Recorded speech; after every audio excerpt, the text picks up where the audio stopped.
You are tuned into the Story Behind the Business podcast. My name is Leland. I'm here with my co-hosts, Adam Bessie and Joel McDonald. Yeah. This is a hosts episode where we decided we would take some time to chat about our business and some of the pivots and strategies we're working on as a group of companies. And we're all wearing hats today. Yeah, we did it for Social Friday. I think we should point out that we recorded this on a Friday if people are I wear hats every day. Wondering why we're sitting here looking like this. I mean, sometimes we like to talk so much that we just want to talk to each other, and I think that's all right. I think it is all right. We've spent the last little while talking to a lot of interesting people, learned a lot, hearing about a lot of industries that I didn't know about, and we thought, well, let's take this time to talk about us. What do we do here within the Westlund Group at agency.media? What have we been up to? How are we going through this thing? Yeah, we never really talk about ourselves. Before we talk about ourselves, though, we've had some pretty good guests over the last few weeks. So if you haven't listened to any of them, maybe, Leland, you can say which one would you recommend people to start with? Oh, I mean, I'm gonna go back to Project Bionic, of course. Yep. Because there's some social insights. But you know what? I think that I was thinking about this. There's a lot of little tactical things on the digital marketing side that we've pulled even out of businesses that aren't in our space. The conversation with what's the fitness company? Innovative Fitness. Obviously, it had a big impact on you. The fact that they turned around an app that quickly and were ready to do that was so. But like, there's all these little things, like, you know, even with Joel Hansen about the best way to post on LinkedIn, and you know, I'm not personally always on LinkedIn posting the correct way, and that was a good takeaway. But like, even yesterday, I'm posting on LinkedIn. But the last one is. We chatted with the British chick yesterday, and she... Wait a minute. We should, if people haven't listened, we're not being derogatory and just calling her that British chick. Her website and her company is literally called That British Chick. Yeah. She, there was like, you know, MailChimp. We had a rogue MailChimp account that we weren't using and paying $200 for a month. And we had stopped because we had to pause that strategy for a bit. And there was she recommended a platform that's like a fraction of the cost. And what came from that? It came us extracting a bunch of data that we haven't touched in 3 years, a bunch of mailing lists, now starting to work on a strategy to move forward and a more affordable path to do it. So there's been a lot of really good conversations and takeaways, I think. And it's funny because that was, sorry, Adam, I know you wanted to talk. That's kind of, I'll just say that spun off from like one of our very first episodes with Spencer Shannon this month, where he talked about the idea of going through your expenses and looking at, do I really need that $350 MailChimp account, or can I get away with a $38 one that does almost everything that MailChimp does? And so that was I think, Leland, we're just open now when we hear those suggestions, because now we're thinking along those lines of, hey, wait a minute, and boom, that saved us and then we had another one with Apex. We're paying $350 a month for MailChimp. And so now we're down, you know, we can bring that down and just save $300 a month, which is pretty crazy. Yeah. And I was just going to say that in terms of what Leland was talking about, it's not even just the fact that it was a rogue account and it was just an expense that we like to pay. We just weren't using it at the time. We didn't have a thorough strategy that we wanted to deploy for our mailing list. And I guess during the time of this crisis that's happening and us looking at what we're not doing or what we are doing for our business, having a pretty, you know, well kept, up to date newsletter list to talk about all the great things that we're doing, like this podcast and other pieces of content that we're creating. It's just a way for people who've given us permission to market towards them, the ability for us to market towards them. And I think it's one of those things where you're like, okay, we did it successfully in the past for a bit and we kind of stopped. Don't want to lose that data. So it just kind of sits there and lays dormant. So, you know, shame on us for not diving in on it sooner, but it's always exciting when we reignite an old tool or an old piece of content distribution platform. So let's talk about some of the things we've been doing here at Westlund Group in the last little while to prepare for the future, to deal with what's happening now. I think first and foremost, I think we could just acknowledge what we've done with this podcast. And that was one of our goals as a marketing company when this started, is we thought, we know that people are going to be consuming content. We know that people are staring at their computers and their phones all day. We want to get out in front of it. We want to make sure that we're providing good, educational, fun content that people can consume every day. It was something that we very consciously decided to do. I won't say which guest made fun of us and said he had a podcast, but he had to stop because he's too busy working to do his podcast. We won't bring up his name, Nick Badeshi. And that was a conscious effort that we did. It's not like the three of us have absolutely nothing to do all day, but we really wanted to make sure that we were talking to lots of different people and hopefully providing value to people that listen and watch to our podcast. Yeah, I think, just to speak on that a little bit, I think where we've come around a lot as a company, at agency specifically, is creating these operational processes to execute things. I think in our space that's very rare, but a lot of agencies do it well. But basically, this podcast is, we get to sit down for half an hour, but then there's this process that kicks off where it's like 10 minutes from a video editor, or maybe it's more than that actually, and then 5 minutes from a web guy. It's more than that. Okay, but you know what I'm saying? Like we've created this workflow that's a process to get this from being recorded to being distributed, and then a whole strategy around distributing it. I'm listening to this book called The Innovator's Dilemma. I don't know if you guys have heard of it, but no. It's my dream book. It's where this guy talks about how to be innovative in your space, but how the necessity for processes exists. Anyways, that's all I'm saying, is to defend us a little bit. It's not, we're not sitting around with nothing to do. We spend 30 minutes out of our day, rather than going for lunch, record this thing, a process kicks off, and then boom, boom, boom, we have this strategy and it's executed. And we're kind of using that same tactic across the board.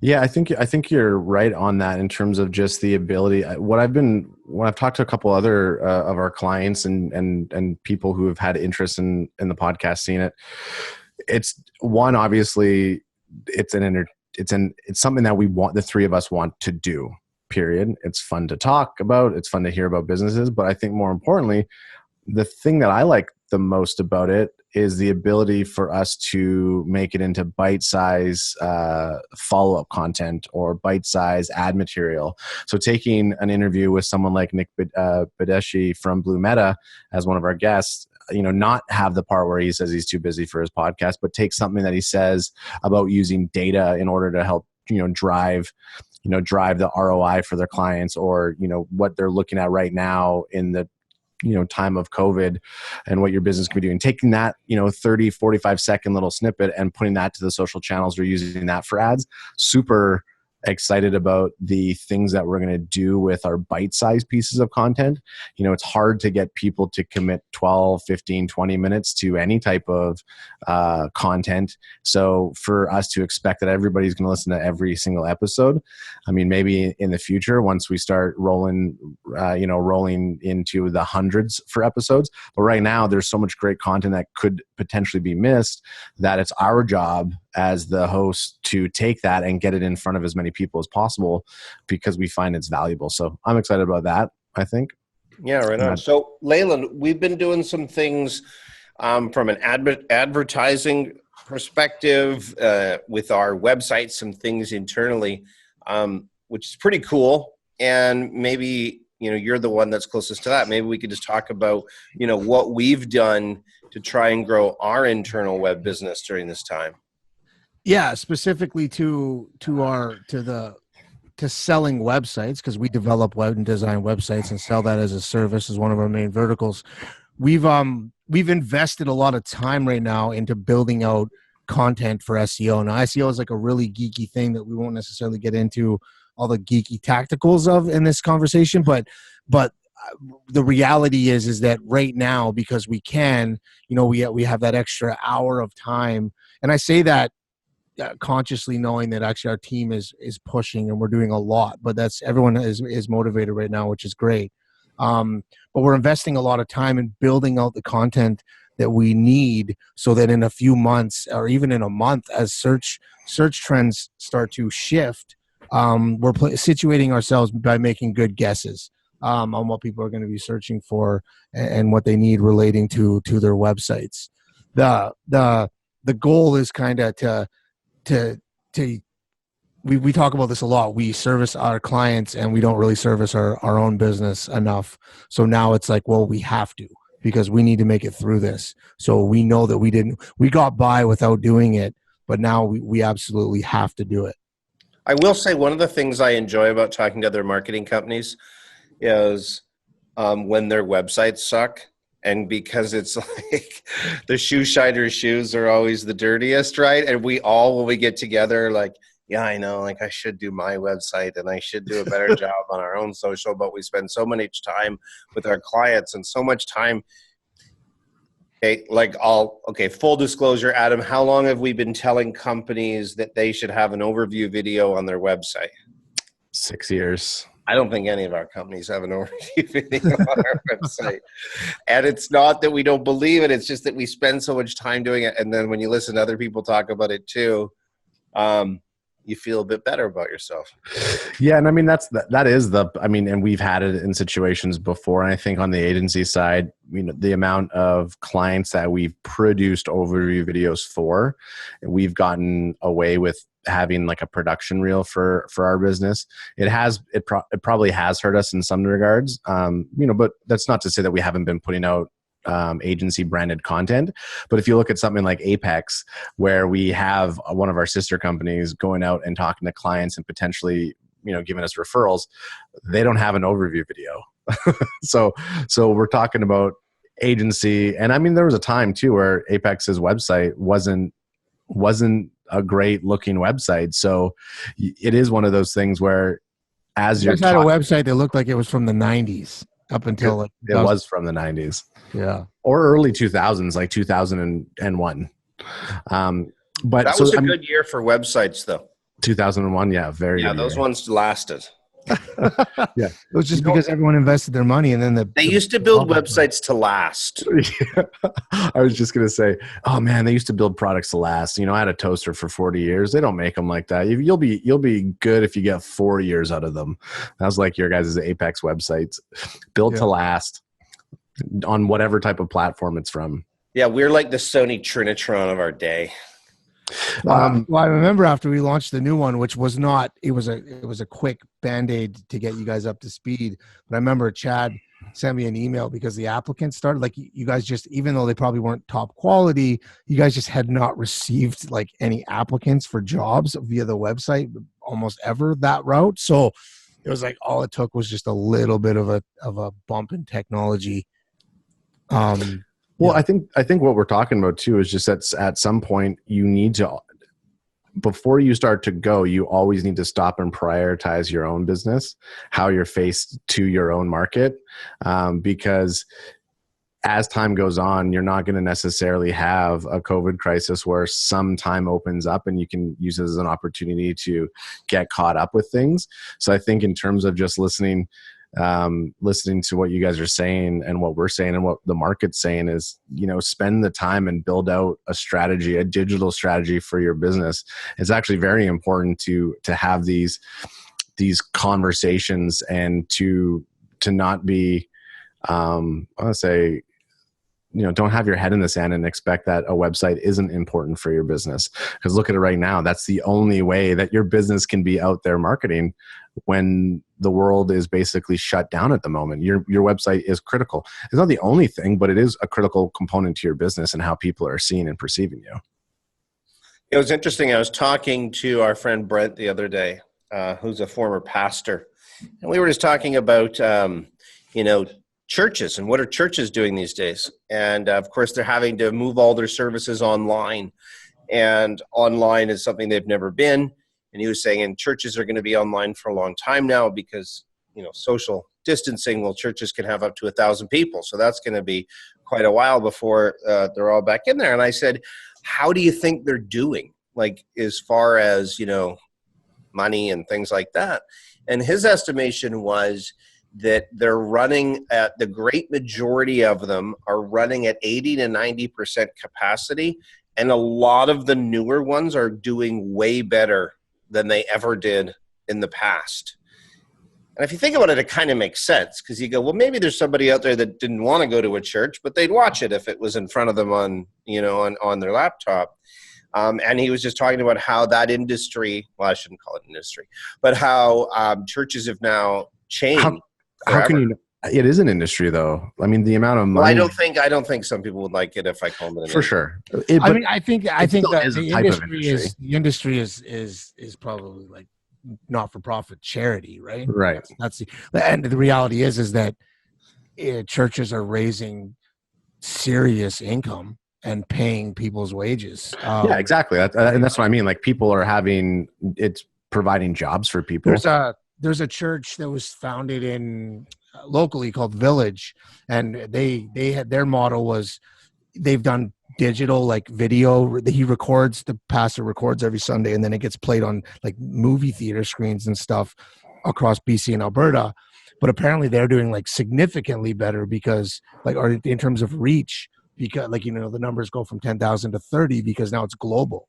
So yeah, like tithing is what they call it when you give money to your church. Now you have this global audience, and everyone, of course, there's other aspects right now. People are freaking out. Do you think the live streaming is going to continue on with a lot of these churches? Like, I know services are probably posted post service online, but do a lot of them live stream right now? Or sorry, obviously they're live streaming right now, but do you think that they're going to continue to live stream? A lot of the mega churches actually started podcasting some time ago. So like they'd convert their sermons to a podcast, and you could listen to it on an audio version only. That makes sense. So much video. But I think personally that it's going to be a big thing for sure. I think it's going to be it's going to be the future of how people consume that content, especially like Joel just said, like there's people that don't necessarily want to go sit in a church and that's a whole other discussion, but they would gladly take that content in at home, right? Well, move it to something that's not as controversial as a topic as religion, but even just I guess education is a. Talk about abortion or something? No, I was going to say, but think about some of the schools or colleges that are now live streaming their courses to students. Do you think maybe that they're going to now have like a sub price that you can pay to just live stream into that class and watch the professor talk?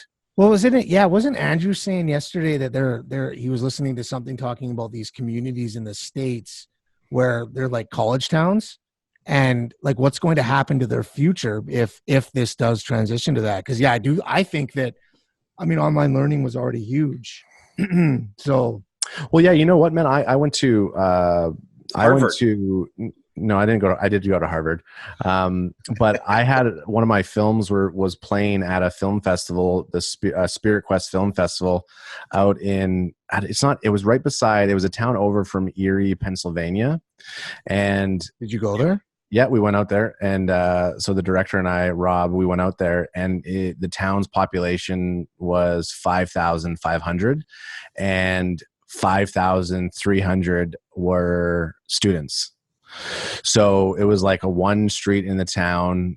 We walk in, it's like you walk into that local pub, and there's like 5 people, and they immediately look over at you, and you're like, ooh, I don't feel like I'm welcomed here. The Townies. They call them the Townies. Yeah, the Townies. But like, would someone else go back out to that school now, or would they just log in and get the same type of education if they could get, for a quarter or fraction of the price? What's funny is, I don't know if you guys have ever seen, there's a map of the United States, and it's each state, it names who the largest employer is in that state, who the most people work for. So for example, in Washington, it was Boeing. Boeing employs more people than anybody else in the state. In Texas, it was Walmart. More people worked for Walmart than for any other company in Texas. But in a lot of states, do you know what it was? What? The university. So for example, in California, the largest employer of people was the University of Southern California. USC, baby. And so it's crazy how much money goes into these universities. I'll tell you one thing. I personally hope it's changed university, because I think, like, especially in the United States, it's ridiculous, the cost associated nowadays with a university degree, and sort of this old, outdated structure of learning where you have to go there and spend $50,000, when, you know what, there's probably ways to educate a lot more people a lot cheaper. And again, we don't need to be too political on this podcast, but I mean, I see that as a great opportunity to change something that's been extremely limiting to people in the United States. I mean, and look at the amount of money and student debt they have. It's amazing. So if this can bring us better ways of learning online and digitally and Zoom classes, I think we're way better. I think if anything, and we can move on from a subject that none of us are really experts in, but if anything, I did work at a university for a couple of years. True. See, there you go. And you know what? I did go to university for a year. I went to film school. I drove by a university once. But if anything, I dropped out and then ended up working at one. How did that happen? That's irony. Yeah, see, that's the thing. You're the VP of a marketing company. You used to run a marketing division at a university, and you don't even have a university degree. Well, I do now, but it took me like 12 years. So it took you 12 years at your own time. Are you a doctor? I have a PhD. I have a PhD in romance. Sorry, it's a line from Tommy Boy. I was just going to say, I think just with all the online classes like Masterclass or Creative Live and all the free content out there, I think we are evolving into a world where we're going to have to adapt, because kids who are growing up, call it post-COVID, in a Zoom environment, they're going to be a little bit more susceptible to it. Now, obviously, I do prefer to learn inside of a room with people. Like I thrive off of the energy of a classroom, that type of discussion.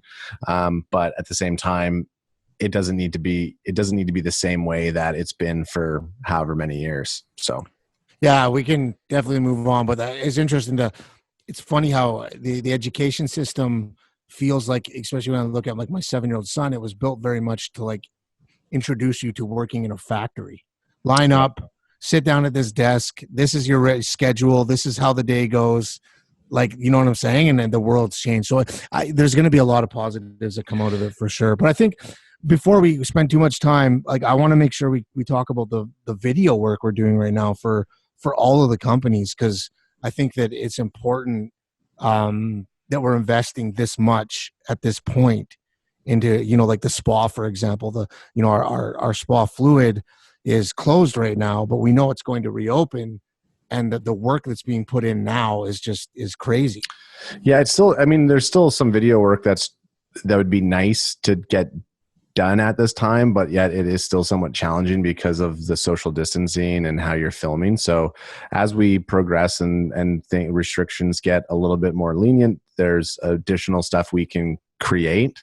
But like, even if you're a company that doesn't have access to a video team, there's a lot of stuff you can be creating and producing with your cell phone, or even with something like this, like a Zoom camera. And I think, or a Zoom camera, a web camera in like a Zoom conference call or a webinar or something of the sort. I think the thing that we're learning right now is, what are the areas that need to see attention at the type of content that your business is going to need 2 months from now, and start preparing for that, start creating that. And even if you're just working through, and in a couple of my talks that I've done on stage, you know, I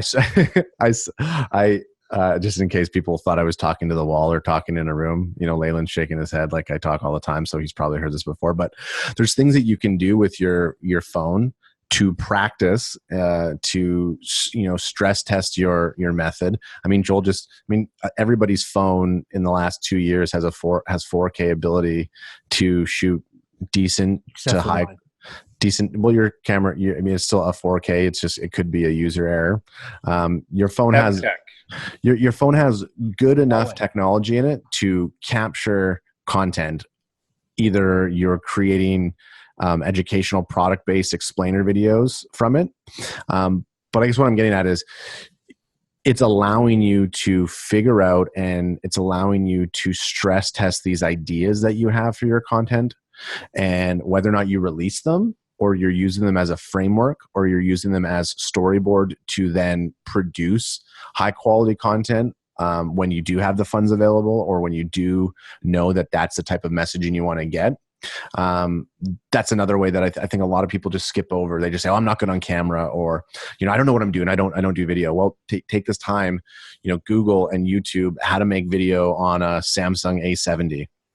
How to make which is free right now on a 2-year business plan, $0 upfront and $0 monthly. This which is sponsored by Apex Wireless. This segment. Like that plan, you get the phone for free completely? $0 upfront, $0 monthly. You just pay your monthly bill. Look at Leland. You might have a customer. He might go from his Huawei to a Samsung A70. But Adam, since we just took this pause here, I think what you're saying are excellent points, and maybe we could just dive a tad deeper into Fluid Day Spa. So here's a day spa. You're right; they're closed because they have to be. But as Leland pointed out, they are going to open up again. It is going to be something that happens. And I think there'd be a lot of people going, I don't understand what video you'd be creating for a spa. Like, what are you doing there? And why is that important? Like, why would I come in and film a closed spa? And so, Adam, maybe you can just dive a little bit deeper into why you're doing what you're doing with the spa and why that's going to be important when they're able to open again. Yeah, great question. So obviously there's certain pieces from the spa that they don't have. So product videos or videos that show the services that they have. So Fluid Spa offers a ton of spa and medical services, hair and barber services. So I think in total they have over 40 plus to 50 services that they offer. All the different face masks that you can get, all the different massages that you can get from RMTs. So they just have a lot of products that they can sell to a client or a customer. Now, we live in an environment where if I'm looking at a video, you're better at capturing my attention than if you were to just have written words on a website. So to create visual content that shows the process, shows what the service looks like, and creates that kind of emotion that the spa is trying to relay for their customers, like that's a big advantage that they can have, which currently they don't have that right now. They don't have those video assets. It takes time and obviously it takes money to produce it. So, these are things that you could go online and you could grab stock imagery for and put them on your website. But the problem when you put stock image on your website is a lot of other people use stock images. So you lose that authenticity. We as consumers, or we as viewers of a website, we can know and we can feel when there's a stock image. It just looks too good. So automatically we get this almost, I don't want to say skeptical, or it puts us into oh, this is a stock website. I don't get any kind of emotion. It doesn't give me the actual tone or vibe. I mean, it's good enough to get started. Obviously there's certain circumstances where we always have to use stock images, even in videos. But if you can produce your own clips, if you can actually create your own videos or photos around that, there's an advantage to it. So we're using that time right now to create these high quality images that represents the type of brand and spa that Justine is looking for. So that's step one. Step two is creating how That was step one? That was step one. That was a long step one, but very thorough. I thought that was like a 10-step in there too, though, just to quickly also add, just because I'm the web guy, when a website is full of stock imagery, the feel of it is that the culture of that business is stock. And I don't know how else to explain that, but it's like, how much do they really care about the experience when their online experience is just images that 50,000 other spas have? So it does, like, it's a big differentiator to have your own content on your website. Yeah. And go ahead. No, you go ahead, Joel. Okay, I'll go ahead. And this will tee it up for you. We talk a lot about what business will be like in a month, 2 months, 3 months, 6 months down the road. Talked about churches. Are 1,000 people going to be allowed back in a room? Are people going to want to go to certain things? I can tell you one thing: people are going to line up to get their hair cut, and so the spas. Like you can imagine when they say you're allowed to get a haircut. And so this is like Okay, so now you're allowed to get a haircut. You're going to go to maybe the place you normally go, and guess what? There's going to be a wait, and there's going to be a lineup, and there's going to be this. And so this is a wonderful opportunity. Maybe I shouldn't give this tip out to other spas, but this is a wonderful opportunity for spas to be going and hairdressers and all these people to go, okay, lots of people, although right now it sucks because there's nothing they can do in a week, 2 weeks, whatever it is, they're going to be able to do it. And there's going to be a rush and there's going to be an opportunity to take new business. Well, I mean, if you think about it on the technical level now, we know that YouTube and Google are the two places people that you get to when you search. YouTube is actually surfaced first now if something's relevant to your search query on Google. So there's this influx of searches, because I can see the inbounds coming in on Fluid Spa now where women are like, when can I do this? Can I get this? I had this service 4 months ago. It's time for my next one. I don't know the details of it because I have never been a part of that, but they're waiting for this to happen, and they're going to be actively figuring out, searching and figuring out where to go. All of a sudden we're situated where all this content's on YouTube. Yeah, so that's the second set. I mean, so step number one is creating the searchable content that the spa needs. So using those SEO and search term keywords that your digital marketing partner has provided you, you can then create content that people are wanting to consume. So the goal, especially with something like YouTube, is creating these videos that are fine to be 8 minutes long, because in that video for 8 minutes, the girls are going to be talking about things that people are going to be searching for. So then YouTube, when you post that video on YouTube, it optimizes it and starts to close caption it. It takes all those keywords, and as long as you can kind of tag your descriptor text with those keywords as well, and the description's all up to date, though that closed caption will then talk to Google, because Google owns YouTube, and it'll help you rank higher on Google. So when Leland says something like Google actually surfaces first, well, if you have a video that has related keywords and search terms that people are actually searching for, then that video will start ranking on top of Google. And it's probably and as long as your thumbnail looks good and the headline matches with what you're searching, well, I had an intent to look for that. I'm going to watch that video. I'll probably watch that video before I check out that service. If I see Fluid Spa Langley and there's a video about the thing that I'm looking for, if I want to get my teeth whitened, or I want to get my eyes threaded, or I want to get my skin exfoliated, I'm going to watch that video first and foremost. So that's the second phase that we're doing, is we're actually creating these videos around the services. So we have these great looking images, these commercial looking images, but then we'll take it back and we'll have a girl, one of, Justine, who's one of the partners at Fluid, or one of the estheticians, go through and actually explain what that service does or is, or how to that service, or the benefit it is for the client, or this, that, and the other. And that's just one of the things specifically for the spa. It's the same thing with what we're doing with agency. It's the same thing with what we're about to do with Sky Helicopters. All of our internal group of companies, we're positioning them for coming out of hibernation, coming out of COVID, coming out of this isolation portion. Yeah.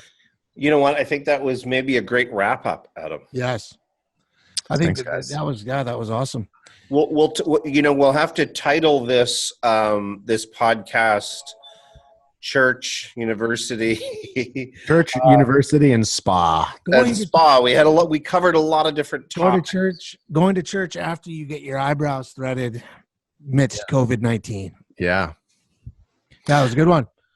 Yeah, I think, you know what, I actually enjoy chatting. I mean, I think there is a lot of value. I think the three of us, sometimes we take for granted all of the people that we have been talking to and all the tactical knowledge that we do have amidst this crisis. So I think it would be good if anybody has any questions or things that they want us to dive in at or look in at when we have these guests, leave a comment below, or send us a line, or DM, email us, comment on us, and let us know what you want. And slide into our DMs. Slide into our comment section. On TikTok. Yeah. Oh, look at that. We thought we almost got through an entire episode without Leland mentioning TikTok. Okay, let's end on this note. Leland, how many views are you up to on TikTok? Oh, quick. Let me go in there.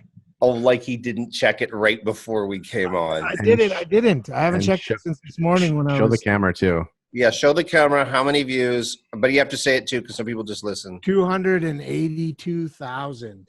282,000 views. Yeah, we can see it on TikTok.